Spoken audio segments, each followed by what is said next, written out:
Okay, welcome to GoLow, our golf podcast here. Uh, Typically, it's hard. Last week we didn't do one because we were at the combine. Next week with free agency probably won't happen either. It's going to be a pretty heavy summer podcast for sure, and starting in a couple weeks, guests and definitely do some stuff for the YouTube channel on the course and at the range, screwing around. Got a lot of ideas. But I did have just some different thoughts on golf. I ended up gambling last week. I didn't place any pre-tournament bets, and then came Sunday. I'm like, I kind of want some action on this thing. Live bet. Have some thoughts on that because I think there is a little bit of a market there you can take advantage of. And then just some overall thoughts. I saw Sobel had a tweet on all the winners this year. And let's face it, for business, it's been really bad. I mean, for those individuals, it's been awesome. But in terms of star power, you talk about a lot of long shots so far.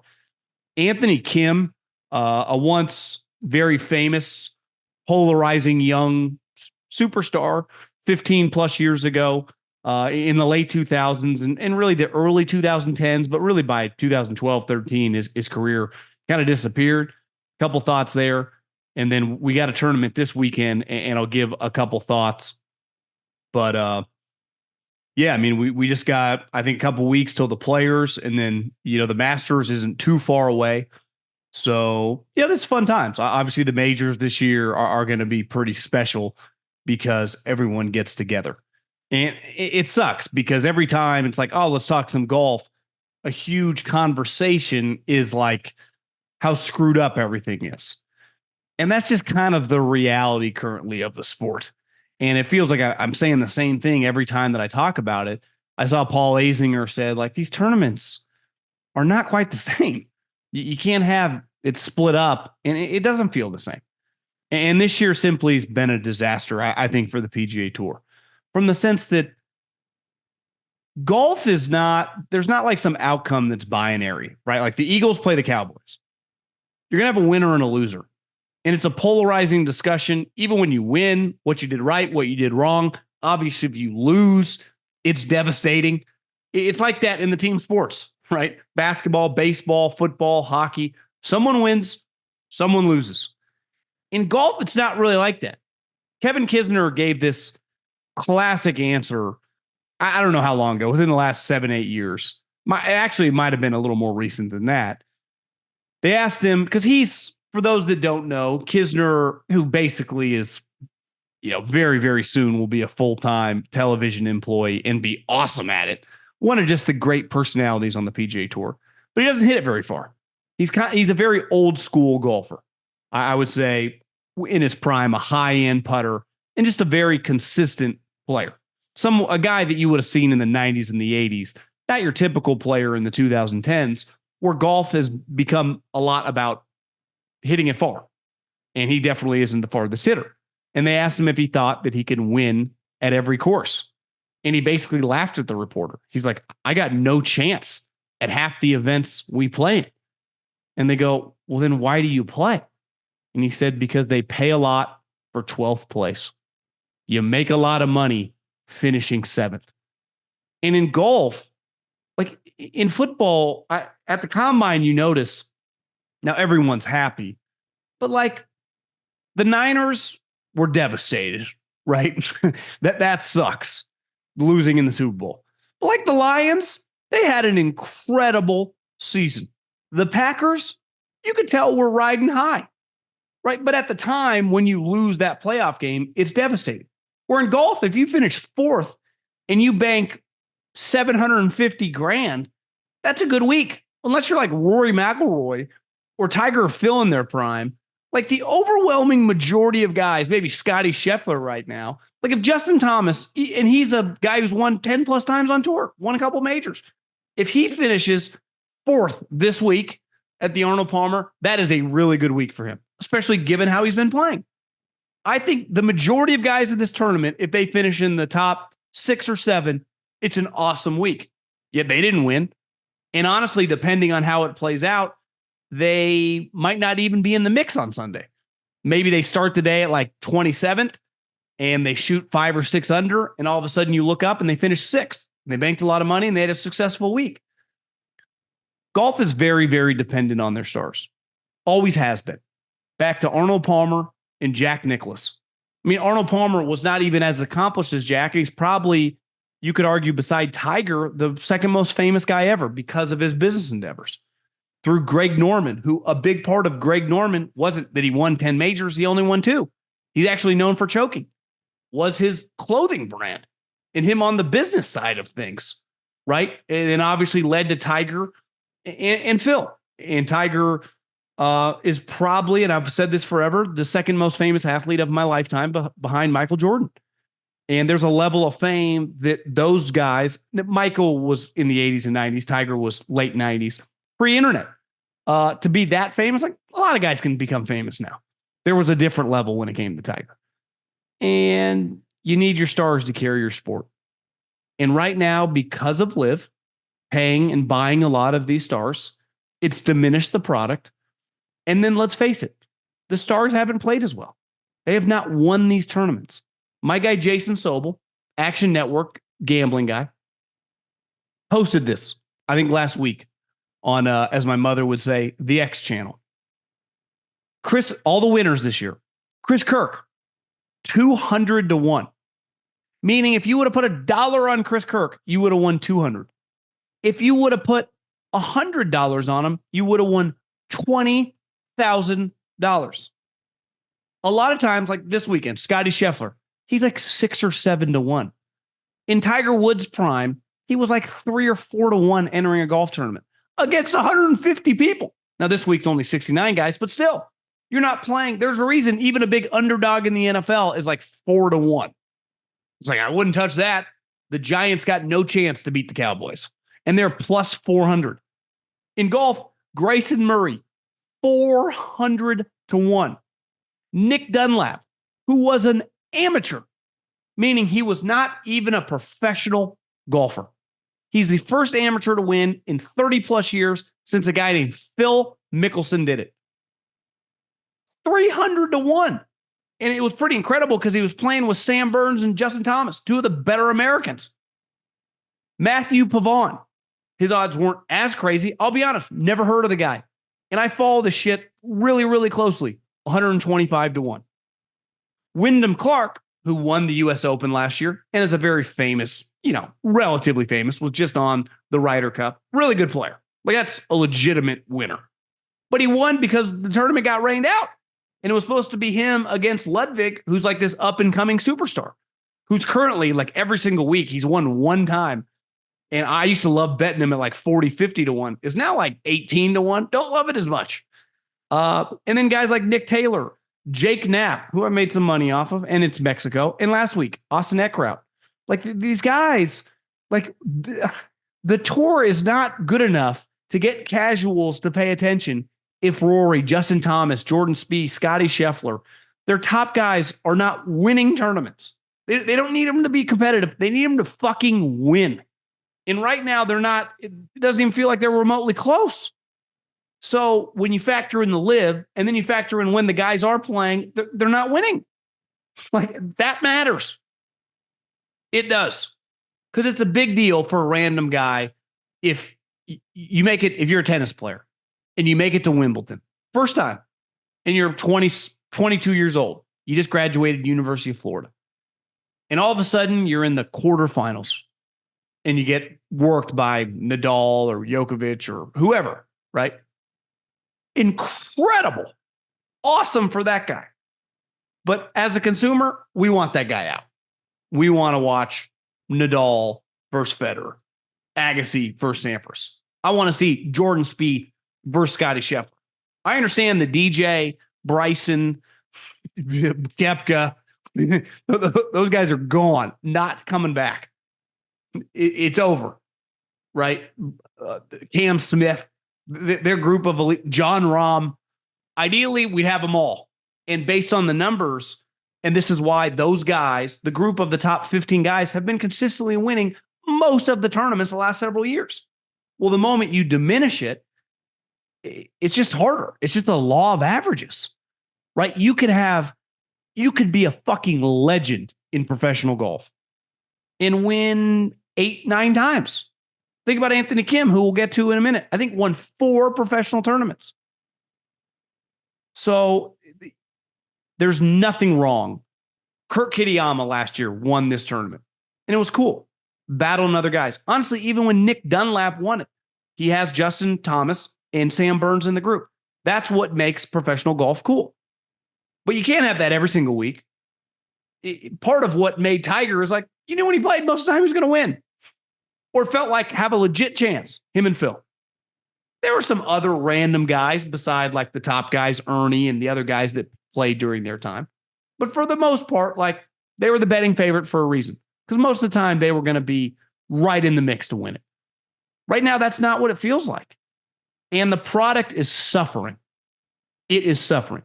And I don't believe like NBA product suffers. Why? Because for years, tanking, load management, it's like, well, they don't care. Why should I? Baseball suffers. Why? It's kind of slow. And in 2024, everything's rapid speed, short attention spans, nothing the sport can do. And they've tried, right? They've limited the amount of time you can step out of the batter's box. The pitcher has to go rapid fire. Golf, the sport's not really going to change. I mean, they can mess with the equipment or the ball, but the sport's the sport. But the star power has to carry the sport. And right now, that simply is not happening. And they're limited on the amount of bodies they have to just do that. So I think you're seeing that when you cut the high-end talent in half in a sport that has just the variance and the randomness, if you win 10% of your starts as a PGA Tour player, you're going to go down as one of the great players in the history of the sport. 10%. So if you play 100 events and you win 10 of them, you're a Hall of Famer. Baseball, it's like you get 3 hits out of 10, right? You're a borderline Hall of Famer. So it shows you golf, the variance is huge. It's very, very difficult. It's successful to get top 5s and top 10s. Pays your mortgages, pays your accountants, pays for your second homes, pays for your jet. But for the interest for us, like we need some winners. And right now, I really don't know what you can't rig it, right? NBA, they rigged it for the Lakers back in the day. We know that. Tim Donaghy happened. Don't blame them. Like in with the mob, and they did it. Football, a lot of people think it's rigged. Golf's very hard. Anyone that has played knows like there's a lot of randomness. You can hit shot of the day, and it can roll over the fairway into the lake, right? You can hit an incredible iron shot. It's just a yard off and plugs in the bunker. This sport's really, really random. And right now, the randomization of it is really hurting the sport because of LIV. Get in on the action with DraftKings Sportsbook, an official sports betting partner of the NBA. New customers who deposit $5 or more can get a no-sweat bet up to $1,000 back in a bonus bet. Download the DraftKings Sportsbook app now and use the code JOHN. New customers can get a no-sweat bet up to $1,000 if your first bet loses. Only on DraftKings Sportsbook with code JOHN. The crown is yours. Anthony Kim made his return to LIV. And when Anthony Kim played, I actually last night watched, maybe like the phone's listening to me, which I know it is. I watched in 2008, Anthony Kim was on the Ryder Cup, and he played like this match against Sergio and kind of kicked his ass. And it was awesome. Like he was fun to watch. And you hear the players of his generation. I saw Hunter Mahan on with Colton Ost and Sleaze, Drew Stoltz, just telling what a fun, energetic, and just how talented the guy is. And he was a freak. But that was 15 years ago. It was a long time ago. Now, part of what made Anthony Kim is like he had the aura that he partied a lot, that he had like this Allen Iverson to him. He was just the ultimate gamer. But when you looked, it's not like he won majors. Pretty sure he only won 4 PGA Tour events, was a Ryder Cup member, and was really good. Was just a huge personality. Was just interesting in a sport beside Tiger, which isn't always that interesting. And then he disappeared. And that anytime that you just disappear, it kind of adds to what we think about you. Because the unknown is pretty powerful. It, to me, is what has really diminished a lot of famous people is social media. I know too much about you. Leave a little to be desired. Like part of what made The Last Dance pretty cool is like Michael's not that open about stuff. Unless you're friends with Michael Jordan, you don't know what the fuck's going on. You don't hear him talk that often. I wouldn't say he's cloak and dagger, but he's a little mysterious. And anytime that you take a famous person and you add some mystery to them, especially with an athlete, I think it adds to the intrigue. And that's a huge part of Anthony Kim. There's a lot of stories. He just disappeared. Didn't do any interviews, quit golf. A lot of stories that it was an injury and he took out a $10 million insurance policy and he was just gone. So a lot of people have talked about him. And when he was playing, I'll be honest, like it was more Tiger and Phil for me. And I followed Nick Watney's career very closely because he grew up where I grew up. And I would say those three guys, but I wasn't following the PGA Tour. I definitely wasn't gambling on it like what happens now and what I've been for the last 3 or 4 years. So Anthony Kim returns. And don't blame LIV, right? They just gave him they didn't even put him on a team. They did their equivalent of like, you're just playing, you're a wild card. And he finished DFL. He's got 76, 76, 74, which for me or you or most, even low single digits, solid week, good week. And I'm not, this is not to try to diminish anything. I don't even hold it against him, but that's embarrassing for kind of that operation because it's clear he's just a sideshow. He has no chance. Koepka won a major last year. DJ is one of the best players in the history of the sport. Bryson DeChambeau clearly was one of the better under 30 guys in professional golf. Cam Smith won the Open 2 years ago in the Players' Championship. You're talking about the best players on the planet. We can argue over Joaquin Niemann and his tactics of always complaining. He's clearly an elite talent. An elite talent. If he was on the PGA Tour, he'd be one of the better young players out there. So you put this guy, he's got zero chance. None. Absolutely none. And I think Colin hit on this years ago when Gruden came back. And I give him credit because I thought Gruden was going to be successful. I was like, this is going to work. Not just the pizzazz and the buzz and the headlines. Like, I bet Gruden wins for the Raiders. And Colin's take was pretty simple.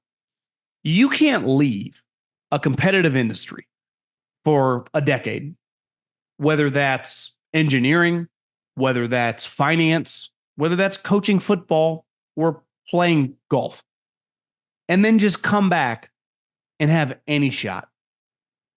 And I was thinking about it this morning because of how Gruden relates to Anthony Kim. And it's different, right? Being the athlete, being the guy playing, and being the guy coaching. But I do think there are some similarities. When Gruden came back, one thing that really crushed him is his lack of understanding on how to build the team. And then you look back, well, he never had to do that. With the Raiders, Al did that for him. And then when he got the Tampa job, it was already built. And Gruden starts taking all these guys who were big red flags, troublemakers. One guy that is long gone from the Raiders now was just arrested the other day for having like meth. He had meth from Ohio State, former corner Arnett. Well, back in the 90s, the reality is a lot of guys were doing shady shit. And it was pretty easy to cover up. In this modern day times, it's impossible. So taking flyers on guys who are major red flags, Godspeed. Most of the time in this world we live in, it's going to bite you in the ass. And in golf, I don't care how many pickup games you play with guys at your club. Listen, pros do it right now. I saw Wyndham Clark and Max Homa and all those guys were playing the other day together. And then they also play competitively on the PGA Tour, right? Sometimes I've been lucky enough to play with a lot of college golfers, and you see how talented they are and the level that they have to play at to even have a snowball's chance in hell on the Korn Ferry Tour. So Anthony Kim, I don't even blame the guy, and I definitely don't blame him for taking LIV's money. But this is going to be really ugly. He is going to constantly just not play very well. He has no shot against any of these people. Even some of the washed bad players right? Poulter, Westwood, some of those type guys, even Phil now, are in a different stratosphere. They've been playing competitively the entire time since this guy disappeared. So they play their home games, right? We're at their club with their buddies, bullshitting, hanging out. And then they've also been playing on the PGA Tour, playing in majors, and now even on LIV for the last several years. So I guess I didn't have any preconceived thoughts how he would play. How could you? But after he finished DFL, it's really not that shocking. I would expect him to finish last pretty consistently moving forward. And if he doesn't, it's kind of an indictment on anyone that he beats. If you get beat, I don't care how talented this guy was 15 years ago, against a guy who hasn't played competitively in 10 plus years, you should be ashamed. You really should. It'd be like a dude who retired from the NFL or baseball for a decade plus and just showed back up and could win a starting job. That's not possible. It just is not. And it's clearly not possible at golf either. And we just learned that with Anthony Kim. The Arnold Palmers this week. And one thing golf tried to do once LIV happened is up the money for its guys. So they created these signature events and they paid out a lot of money. When Wyndham Clark won at Pebble Beach, he won $4 million. Same with Hideki at Riviera, who also won this year. While he was 80-1, I'd say he's a little unique. I would not put him in the category of all those other winners. He's famous. You want him winning on the PGA Tour. Hideki's an elite player when he's on, obviously. But these signature events, to me, they're twofold. Just as a fan, suck. I hate them. I don't like watching golf events when there is no cut. A huge part of professional golf is trying to make the weekend. Just like a huge part of an NFL training camp is trying to make the team. And then for the majority of guys, at any moment, you can get cut in the NFL. It's what makes the whole sport pretty intriguing, how hard it is to hold on to your job. It's why you have to have, it's why I have infinitely more respect for 99% of players than most of the coaches in the NFL. Assistants too, because it's much easier to become an assistant coach. Obviously, if you're a great head coach, an Andy Reid, a Jim Harbaugh, Kyle McVay, like those guys are the cream of the crop. There are so many guys in the NFL stealing a coach. It's hard to steal in professional football as a player. You might get overpaid or whatever, but you'll get replaced quick. I mean, hell, they cut Russell Wilson. They owe him $85 million. Like, get the hell out of the building. And that's always what golf had. Like, if you're off, you just aren't going to make the weekend. Whether you're Tiger Woods, Phil Mickelson, John Rahm, you name it. Justin Thomas played like shit at Riv. Didn't play Saturday or Sunday. See you later. Adios. Godspeed. Have a good weekend. And so anytime you have these no-cut events, I understand from a business perspective, if I am the person that's financing the sponsorship, like I want the bigger names there. But that's always what's made golf kind of unique. There's no guarantee. You have to earn your way there, right? And so these signature events now have no cut because they're basically just trying to disperse the money to the high-end guys. Basically guarantee that you're going to get some cash, which I do understand, but as a viewer, bores me. I don't really, Thursday and Friday, it doesn't even matter. I also think it's much harder to gamble on because all the best players are in this relative that are still around on the PGA Tour. And if I give Scottie Scheffler 4 rounds, even if he plays like shit the first round, let's say he has the worst round of his career, 78, he's liable to shoot 66, 67, 66 the next 3 days. All of a sudden, he's right back in it. Where if this was traditional tournament, 99% is going to miss the cut. And I think my voice just cracked right there. So I hate it. And Tiger Woods has talked about it. He hates it. A part of golf, especially in regular season events, is knowing that like you need to play well to make it to Saturday. I've talked with people that have played on the Korn Ferry Tour. A lot of them believe that, and these guys are like high-end players, right? If you're playing well, it's actually easier to make a cut at a PGA Tour event than it is a Korn Ferry event. Because sometimes if you're playing a hard course at a PGA Tour event, you might just have to be like 1 or 2 under to make the cut. Look, the Korn Ferry, to make a cut, sometimes like 10 under, 9 under, 7 under. Like, you got to be lights out, birdie fest. And that's not what this week is. Last year, I think the winning score was like 12 or 13 under. I have had success the last couple of weeks live betting. For example, last week's Saturday night, it had just ended. I'm like, I need some action for tomorrow. I didn't know it was going to be rain delayed or whatever. And Jake Knapp, who I had actually just bet the week before when he won in Mexico, I'm like, God, he's kind of right in the mix for a top 10. I could get him at basically plus 200, which was 2-1. And he has no pressure. So it'd be one thing if he was winning, feel the pressure of being back to back. He hasn't played on the PGA Tour very long. Like, he's just playing really well. So I hammered him. Cam Young as well. Cam Young, I like him to win this week. He's a guy, Ryder Cup, President Cup level guy. Just a guy that, for some reason, has not won on the PGA Tour, but he's an elite talent.